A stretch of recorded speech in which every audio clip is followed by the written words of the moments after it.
반민특위의 출범에 거는 국민들의 기대는 컸다. 해방 직후 당연히 했어야 했던 친일파 처단이 늦었기 때문에 국민들이 반민특위에 거는 기대는 당연한 것이었다. 49년 1월부터 구체적인 활동을 하게 될 때는 아주 그냥 무슨 큰 참 경사나고 중요한 일이 지금 전개되고 있는 그런 식으로 신문들이 연달아서 크게 보도를 해나가고 있어요. 그래서 이제야말로 정말 민족일이 제대로 풀리는 것 같다.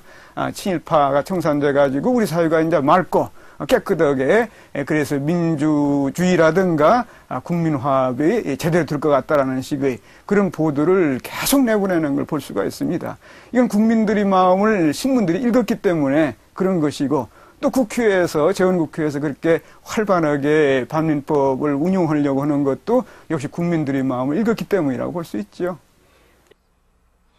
전국 곳곳에 설치된 제보함에는 친일파 청산에 대한 국민들의 염원이 고스란히 담겨져 있다. 국민들은 친일파 청산에 대한 자신들의 생각과 피해 경험을 기록해 제보함에 넣었다.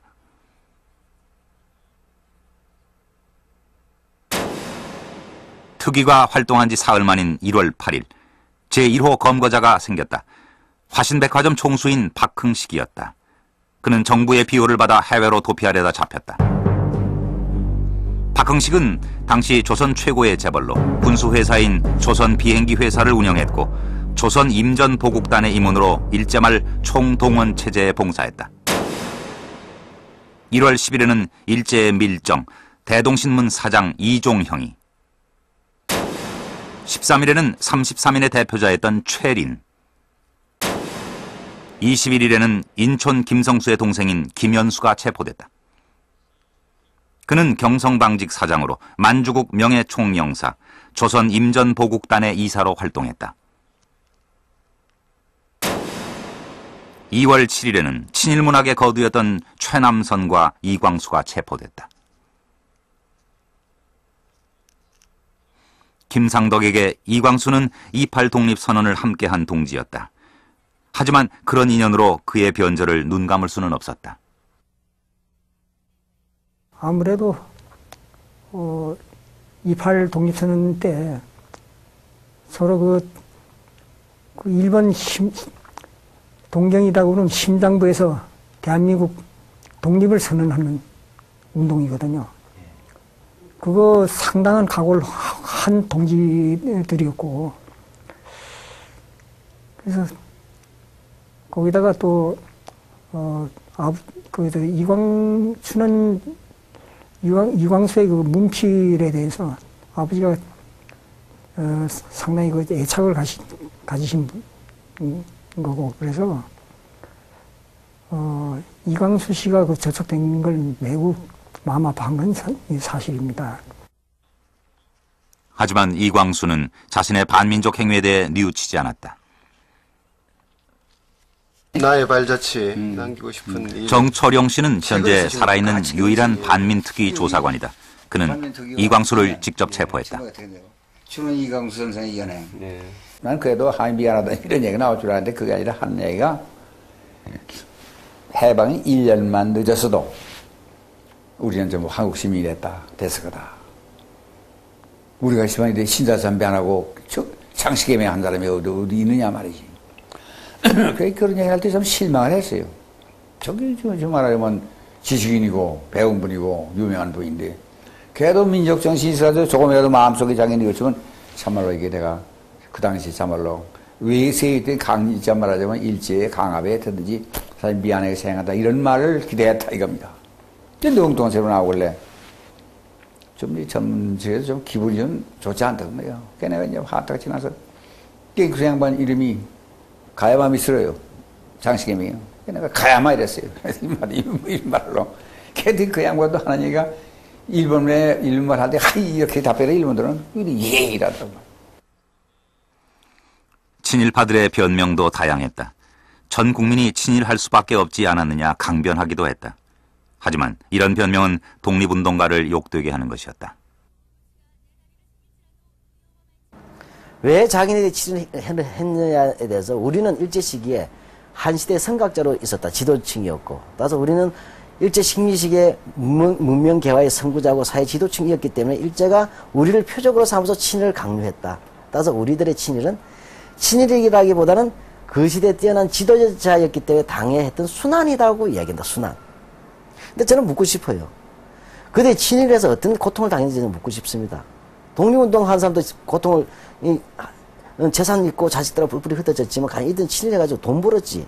그 기득권 유지했지. 가령 어떻게 그들이 순환을 했는지 납득하기 어렵습니다만 하여튼 그들로서는 이 엘리트식과 결합되어 있는 사회 선각자로서 겪었던 순환이라는 아주 그 순환자론이 있습니다. 친일파들의 조직적인 반발은 반민법 제정 때부터 있었다. 반민법이 공포된 바로 다음 날엔 일제 밀정이었던 이종형이 주최한 반공대회가 열렸다. 이날의 집회는 경찰이 인원을 동원한 관제 데모였다. 이들은 반민법을 만든 것은 국회 안의 공산당 소행이라고 주장했다.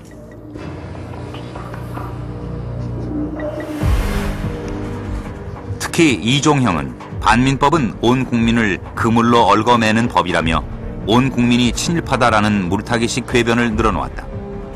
그러면서 진짜 민족 반역자는 빨갱이니 이들을 잡아야 한다고 주장했다.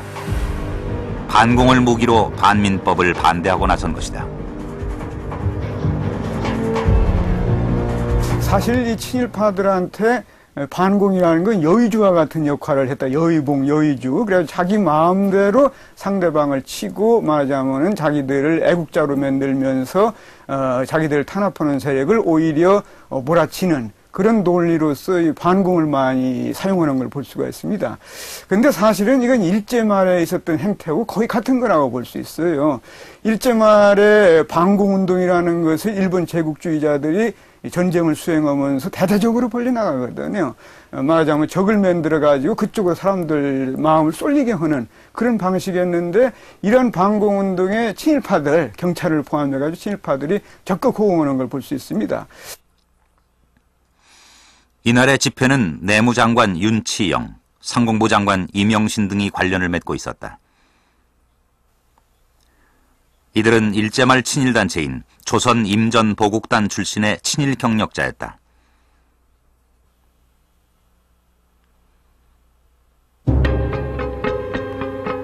반민특위의 활동 진행 상황을 미국 본국에 보고하는 주한 미 대사관의 보고서에는 이종형의 방패막이로 윤치영 내무부 장관을 지목하고 있다.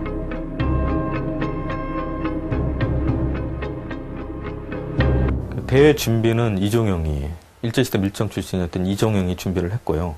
그 대회를 허락한 사람은 내무부 장관이었던 윤치영이 허락을 했었고 그 대회에 참석한 사람은